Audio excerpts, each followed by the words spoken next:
Hello दोस्तों नमस्कार। दोस्तों इस वीडियो में हम देखने वाले हैं विश्व के प्रमुख पठारों के बारे में, यानी विश्व के जो प्रमुख प्लेटूज़ हैं उनके बारे में इस वीडियो में हम देखने वाले हैं। और हम उम्मीद करते हैं कि इस वीडियो से आपको एग्ज़ाम में क्वेश्चन ज़रूर मिलेंगे। आप कोई भी एग्ज़ाम दे रहे हो, चाहे वो यूपीएससी का एग्ज़ाम हो, यूपीपीसीएस का एग्ज़ाम हो, अन्य स्टेट के पीसीएस के एग्ज़ाम हो, या फिर समीक्षा अधिकारी सहायक समीक्षा अधिकारी का एग्ज़ाम हो।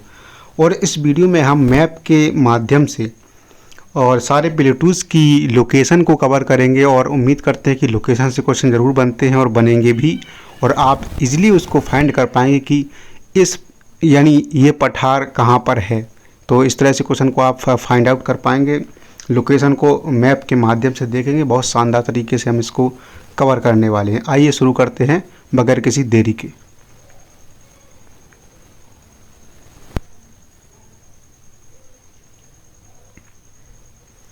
दोस्तों सबसे पहले हम देखते हैं कोलोराडो पठार को। कोलोराडो पठार दोस्तों अगर इसकी बात करें तो कोलोराडो पठार यूटा, एरिज़ोना और न्यू मैक्सिको में मतलब कोलोराडो पठार में यूटा, एरिज़ोना और न्यू मैक्सिको का एरिया शामिल है। अगर सबसे पहले बात करें कि ये पठार है कहाँ, तो ये पठार उत्तरी अमेरिका महाद्वीप के देश यूएसए यानी यूनाइटेड स्टेट ऑफ अमेरिका देश में है। आप देख सकते हैं ये अमेरिका देश है और इसके नीचे मैक्सिको है और इसके ऊपर कनाडा है। तो आप कोलोराडो पठार को देख सकते हैं, ये कोलोराडो पठार है। अगर बात करें आगे, यह कोलोराडो नदी द्वारा बनाए गए ग्रैंड कैनियन द्वारा विभाजित होता है। यानी कोलोराडो नदी पर जो ग्रैंड कैनियन बना है, जिसमें कोलोराडो नदी बहती है, जो आई आकार की घाटी है, वो इस पठार को बीच से विभाजित करती है, यानी बीच से इसको विभाजित करती है। यह दोस्तों यह अमेरिका का सबसे बड़ा पठार है और इसका क्षेत्रफल है 3,37,000 किलोमीटर स्क्वायर। इसकी उच्चतम समुद्री सीमा समुद्र तल से लगभग 2450 मीटर है। दोस्तों क्षेत्रफल इतना इम्पोर्टेंट नहीं है, बाकी लोकेशन और देश वगैरह और एरिया इसमें इम्पोर्टेंट है। तो याद रखना आपको, जो इसका लोकेशन याद रखना और इसका एरिया याद रखना, इसका क्षेत्रफल याद रखने की कोई आवश्यकता नहीं है, वो इसमें फैक्ट के रूप में डाल दिया गया है। आपको इसको देखना है तो देख लीजिए, वरना इसको स्किप भी कर सकते हैं। आगे बात करें यह पठार अंतर पर्वतीय पठार का उदाहरण है। आप दोस्तों देख सकते हैं इसमें, जो हमने शुरुआत में बताए थे कि कोलोराडो पठार का जो एरिया है उसमें क्या क्या शामिल है, तो यूटा यानी यूटा, एरिज़ोना और न्यू मैक्सिको ये एरिया शामिल है। यूएसए के जो एरिया हैं ये शामिल है। दोस्तों हमने कोलोराडो पठार को देख लिया, अब आगे देखते हैं अगला। दोस्तों अगला है कोलंबिया का पठार। ये भी दोस्तों यूएसए में है। कोलंबिया का पठार अमेरिका के वाशिंगटन, ओरेगन और इडाहो राज्यों के कुछ हिस्सों में स्थित है। वाशिंगटन डीसी की बात नहीं कर रहे हैं हम, वाशिंगटन राज्य की बात कर रहे हैं।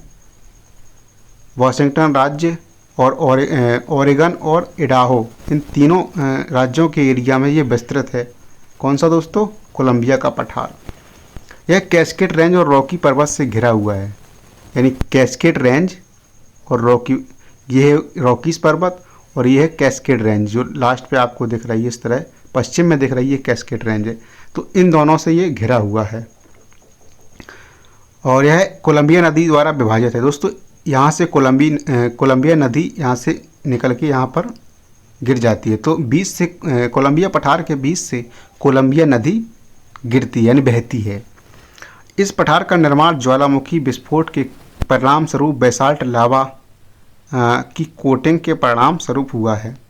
यानी इसका जो निर्माण हुआ है वो ज्वालामुखी विस्फोट के कारण हुआ है और बेसाल्ट लावा जो इस पर बह के गया उसकी ये परत बन गई और ये चट्टान का रूप ले लिया, जिसे हम कोलंबिया पठार के रूप में जानते हैं। आगे देखते हैं दोस्तों अगले पठार के बारे में। दोस्तों अगला पठार है हमारा एपलेशियन पठार। आपने एपलेशियन पर्वत का नाम सुना होगा। एपलेशियन पर्वत के पश्चिमी किनारे पर स्थित ऊबड़ खाबड़ विच्छेदित पठारों की एक श्रृंखला है। एपलेशियन पर्वत एक पर्वत श्रृंखला है जो पूर्वी संयुक्त राज्य अमेरिका तक फैली हुई है। आप देख सकते हैं दोस्तों, न्यूयॉर्क से लेके अलबामा तक ये विस्तृत है और इसमें आगे भी लिखा है एपलेशियन पर्वत का उत्तर पश्चिमी भाग है। एपलेशियन पर्वत दोस्तों इस तरह से एपलेशियन पर्वत आपको मिलेगा, उसी का ये जो उत्तर का और पश्चिम का जो भाग आपको इस कलर में दिख रहा होगा, सेफ्रॉन कलर में आपको ये दिख रहा होगा, तो ये जो दोस्तों न्यूयॉर्क से लेके अलबामा तक फैला हुआ है, आप इसको देख सकते हैं ऑपलेशियन पठार को। तो उम्मीद करते हैं इसके बारे में भी आपको सब कुछ समझ में आ गया होगा जो पॉइंट्स थे। दोस्तों अगला है पीडमोंट प्लेटू। दोस्तों पीडमोंट प्लेटू पूर्वी संयुक्त राज्य अमेरिका यानी पूर्वी यूएसए में स्थित एक पठारी क्षेत्र है। यह अटलांटिक तटीय मैदान और मुख्य ऑपलेशियन पर्वत के बीच स्थित है। दोस्तों ये अटलांटिक का जो तटीय मैदान है आप देख सकते हैं, और ये यहीं पर दोस्तों ये ऑपलेशियन पर्वत है।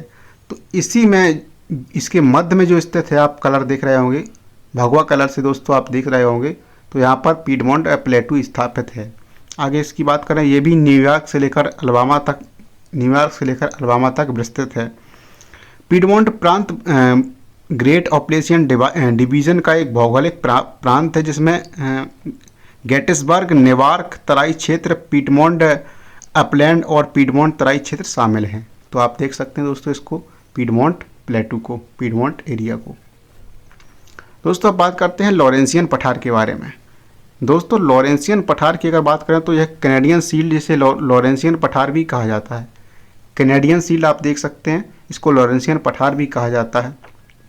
कैनेडियन शील्ड को आप देख सकते हैं इस तरह से, इसमें ये लॉरेंसियन पठार है।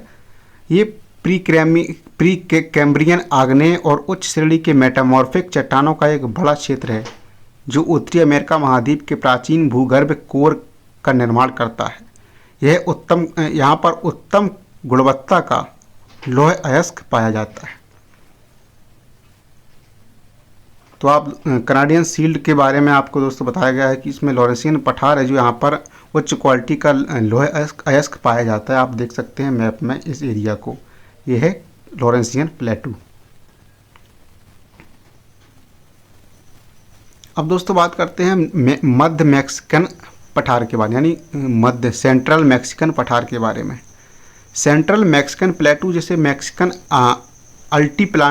प्लानो के नाम से जाना जाता है, एक बड़ा अर्धशुष्क पठार है जो उत्तरी और मध्य मैक्सिको के अधिकांश हिस्से में विस्तृत है।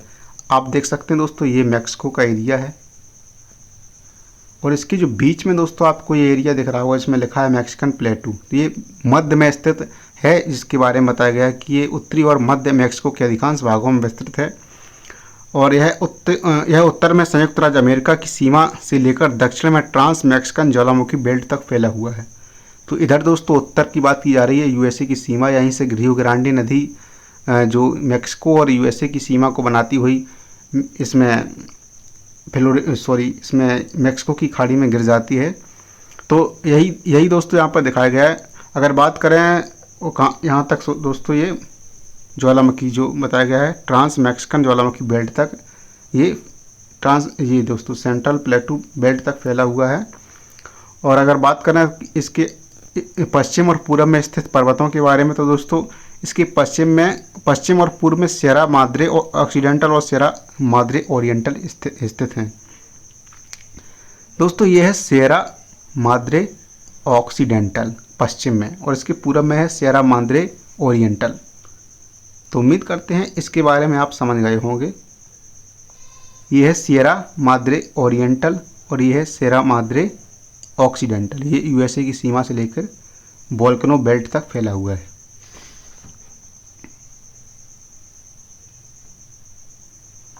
दोस्तों अब बात करते हैं गोयना उच्च भूमि के बारे में, गोयना हाईलैंड के बारे में। गोयना हाईलैंड गोयना शील्ड का हिस्सा है। गोयना शील्ड का हिस्सा है जो पूर्वोत्तर दक्षिण अमेरिका में स्थित है। पूर्व और उत्तर में स्थित है और दुनिया की सबसे पुरानी भूमि सतहों में से यह एक का प्रतिनिधित्व करता है। गोयना शील्ड दक्षिण अमेरिकी प्लेट के 3 क्रेटन में से एक है। दोस्तों क्रेटन का मतलब होता है जो क्रस्ट होता है, स्टेबल क्रस्ट होता है, इसके ऊपर कॉन्टिनेंट वगैरह बसे होते हैं, कॉन्टिनेंट वगैरह स्थापित होते हैं। महाद्वीपी परत होती है उसी को क्रेटन बोला जाता है। तो दक्षिण अमेरिका प्लेट के 3 क्रेटन में से एक है, यानी कि जो गोयना हाईलैंड है वो दक्षिण अमेरिकी प्लेट के 3 क्रेटन में से एक है। यह पूर्वोत्तर दक्षिणी अमेरिका में 1.7 अरब वर्ष पुरानी प्री कैम्ब्रियन भूवैज्ञानिक संरचना है, जो उत्तरी तट का एक हिस्सा बनाती है। उत्तरी तट का एक हिस्सा बनाती है और ये 1.7 अरब पुरानी एक प्री कैम्ब्रियन चट्टान है, यानी भाग है, एक संरचना है। दोस्तों अब बात करते हैं पेंटागोनियन उच्च भूमि के बारे में। पेंटागोनिया एक भौगोलिक क्षेत्र को संदर्भित करता है जो अर्जेंटीना और चिली द्वारा शासित दक्षिण अमेरिका के दक्षिणी छोर को कवर करता है। दोस्तों ये चिली देश है और ये है अर्जेंटीना देश। इसी में दोस्तों पेंटागोनिया का जो आप हाईलैंड देख रहे हैं, इसी में पेंटागोनिया का हाईलैंड है, इसी में पेंटागोनिया का मरुस्थल भी है। यह अर्जेंटीना के दक्षिणी भाग में स्थित है। अर्जेंटीना दोस्तों ये है और इसके दक्षिणी भाग में ये पेंटागोनिया का हाईलैंड यानी उच्च भूमि या फिर पठार कह लीजिए। यह पीडमोंट पठार का उदाहरण है, यानी शुष्क और शुष्क भू आकृति है। यह एक वृष्टि छाया क्षेत्र भी है, यानी वृष्टि छाया क्षेत्र भी है और भेड़ पालन के लिए एक प्रमुख क्षेत्र भी है। यह भेड़ पालन के लिए प्रमुख क्षेत्र है, तो देख सकते हैं आप। अब दोस्तों देखते हैं ब्राज़ील का पठार। दोस्तों यहाँ पर मैप गलत लग गया है गलती से, तो इसको मत देखिए। अरब पेनिनसुला का अरब प्रायद्वीप यानी अरब के पठार का ये गलती से मैप लग गया है। तो दक्षिण अमेरिका के मध्य पूर्वी भाग में यह पठार त्रिभुज के रूप में विस्तृत है और ब्राज़ीलियाई हाईलैंड 3 पठारों में विभाजित है: अटलांटिक पठार, दक्षिणी पठार और मध्य पठार। ये जो दोस्तों एरिया दिखाया गया है आपको, कुछ एरिया ये वैसा बन नहीं पाया दक्षिण अमेरिका की तरह, लेकिन उसको समझने के लिए बता रहे हैं कि ये जो पठार की बात की जा रही है, ब्राज़ील का पठार इस एरिया में स्थित है, मध्य और पूर्वी एरिया में, इस एरिया में। सेंट्रल मैसिव की अगर बात करें दोस्तों, सेंट्रल मैसिव दक्षिणी फ्रांस के मध्य में एक उच्च भूमि क्षेत्र है, जिसमें पहाड़ और पठार शामिल है। तो दोस्तों ये फ्रांस आपको दिख रहा होगा, इसमें बीच में जो सेंट्रल मैसिव का एरिया दिख रहा है, इसमें फ्रांस की मुख्य भूमि का 15% भाग शामिल है। ये 15% भाग शामिल है इसमें। और यहाँ पर दोस्तों अंगूर की खेती के लिए ये एरिया प्रसिद्ध है। यहाँ पर अंगूर की खेती की जाती है सेंट्रल मैसिव के उच्च भूमि में।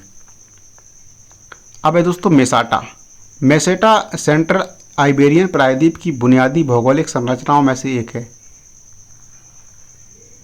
इसमें एक पठार शामिल है जो बाद के आंतरिक भागों के एक बड़े हिस्से को कवर करता है।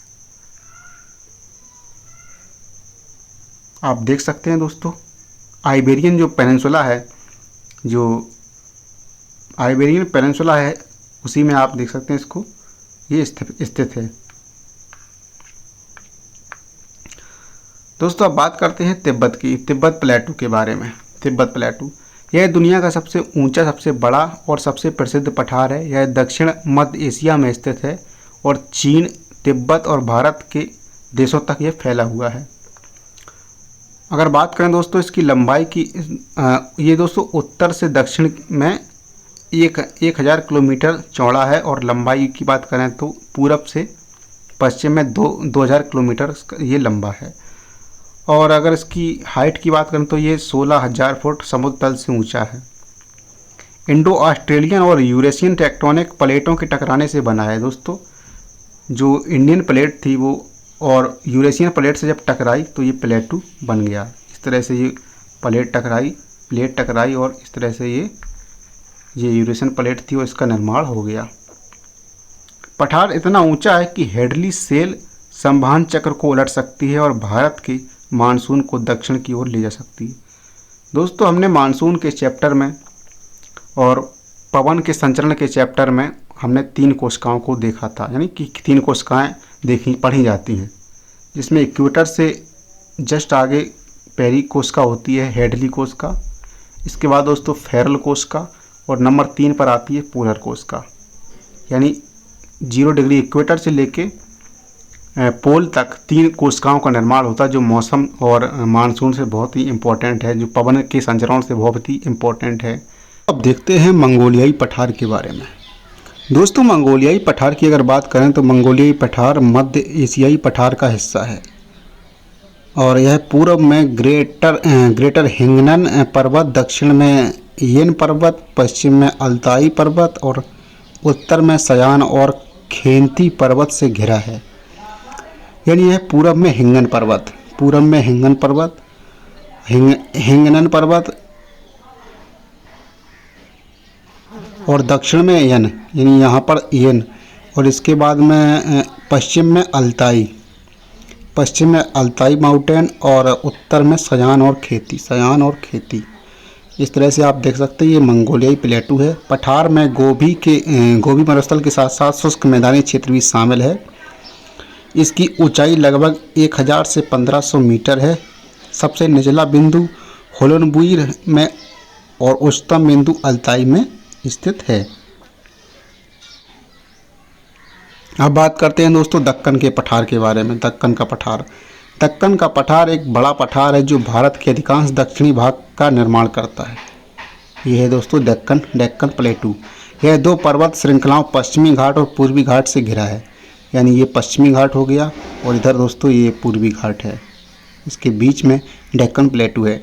इस पठार में डेक्कन ट्रैप शामिल है। इस पठार में डेक्कन ट्रैप शामिल है जो पृथ्वी पर सबसे बड़ी ज्वालामुखी विशेषता है। कई बेसाल्ट परतों या लावा प्रवाह से बना डेक्कन ट्रैप 5 लाख वर्ग किलोमीटर स्क्वायर क्षेत्र को कवर करता है। डेक्कन ट्रैप कुछ अनोखे जीवाश्मों के लिए जाने जाते हैं। आप देखते हैं दोस्तों अनातोलिया पठार। अनातोलिया पठार जिसे एशिया माइनर के नाम से भी जाना जाता है, पश्चिमी एशिया में एक बड़ा प्रायद्वीप और एशियाई महाद्वीप का सबसे पश्चिमी फैलाव है। यानी ये आप देख सकते हैं ये दोस्तों यूरोप है और ये जो एरिया आपको दिख रहा है ये टर्की का एरिया है, तुर्की का एरिया है जो कि यूरोप में है, और बाकी का जो एरिया है अनातोलिया का जो पठार है वो टर्की का एरिया एशिया में लगता है। यह आधुनिक तुर्की का प्रमुख भाग है।